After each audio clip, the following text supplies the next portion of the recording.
everybody. My name is Raze Chaos. You have made it back to my channel, and tis the season. We are deep into the Christmas holiday at this point, and yeah, Raze has been doing the Advent calendar. Did a couple Advent calendars, and but he decided he needed to do a little bit more. But not really into getting the whole Christmas themed DC characters. Honestly, I kind of think they're pointless. Raze did get a bunch either last year or the year before, because they really just kind of made me go, oh crap, that's really cool.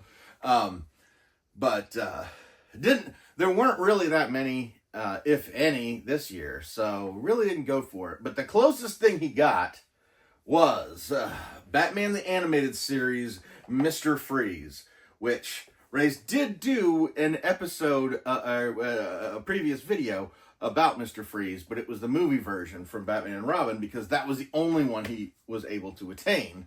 And that was kind of a hard one to do because, yeah, as far as Mr. Freeze goes, there was really nothing added to the character. And that really says something, especially about this character, especially about Mr. Freeze. Mr. Freeze was a character, when he originally came out, he was basically filling a check mark, so to speak.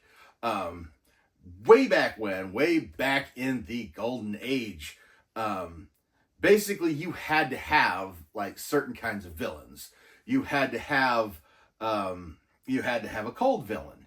You had to have a fire-based villain. You had to have, if you look at all the older characters, every hero had a villain that used fire or used ice, used, just a bunch of different, there were themes to them. You could kind of group them. You could take, the fire character from Superman, the fire character from Batman. Spider-Man even went through this. When you look at Spider-Man, who's got one of the best rogues galleries in the Marvel Universe, because it's much like Batman's. It went along that same formula.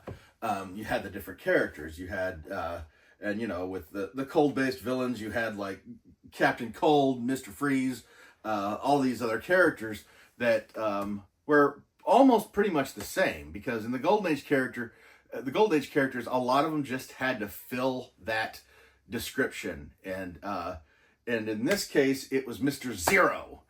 And Mr. Zero was a cold-based villain. And that was really all to him. They didn't really give him a backstory. They didn't give him much of anything. But then came the Batman TV series. And that's when they decided they needed to change his name to Mr. Freeze, because that would work better on television. Because, Mr. Zero, it's absolute zero. But, Mr. Freeze was a little bit more nail on the head. And so they put him there, and they gave him an origin that came from the 66 series, where he was working in cryogenic, or he was working on chemicals. And while Batman was stopping another criminal of some kind, he accidentally puts the good doctor into the chemicals that essentially affect him, putting him to the point where he needed to live in sub-zero temperatures. So that part of his origin was basically expanded upon, or just made its appearance in the 66 TV, or in the Batman 60s TV series. This really kind of marks a very interesting twist on this character and how it was developed, because most of the time characters are developed, for example, Harley Quinn. She was created for the series, for the Batman animated series. And while they did do a little bit with her in there as far as expanding her lore, like, they really did more in the comics. They really fleshed it out. And usually that's how it works. If they create a character for a TV series, DC decides a way to flesh it out in the comics. In this case, it was the exact opposite. The character was created in the comics, but it wasn't really developed until the series. And that even went on into the Batman animated series with Mr. Freeze. There was not really much development going on. They weren't doing anything in the Batman and Robin that they weren't already doing in the series. They kind of based it on that version. Yeah, bringing Nora into the fold, that was pretty much Mr. Freeze from the Batman animated series, and they gave him that layer to make him a deeper character, because essentially you had this cold person. It was just kind of like, well, now he's trapped in what's to make him just go full on. I mean, what he's trapped in this prison, this prison of a suit, and he doesn't have. I mean, they kind of determined in that series that since he is down to sub-zero temperatures, and that's the only way he could be in order to be comfortable, that he has become very cold inside, and just no emotion, no nothing. And honestly, a character like that, it's hard to get a motivation for. I mean, sure, you can keep the Batman, put him in this situation, revenge motif, but like eventually that's just gonna fall flat. I mean, eventually what's to make this character completely just give up on everything. It's like, you can't live in a regular world. You can go steal stuff, obviously, that's what he does, but what good is what he steals? I mean, how much money is going to replace the fact that you can no longer have human contact? He can't. I mean, he can't be touched. Just touching his skin would freeze your hand. So it's just kind of like, where is his, what is able to get him to a point of even wanting to continue to live?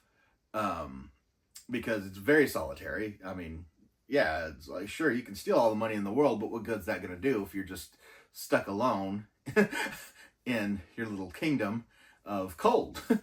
Live on the North Pole or whatever. It's just like, who cares?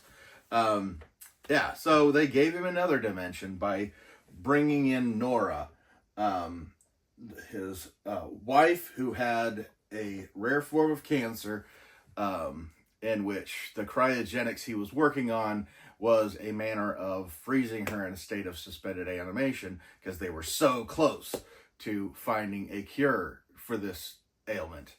And he froze her to keep her pristine, so he could later be able to thaw her out, administer the cure, and save her life. And it is questionable whether it is a love that he still feels inside of him, or if it's the memory of that love that fuels him. But it absolutely made sense.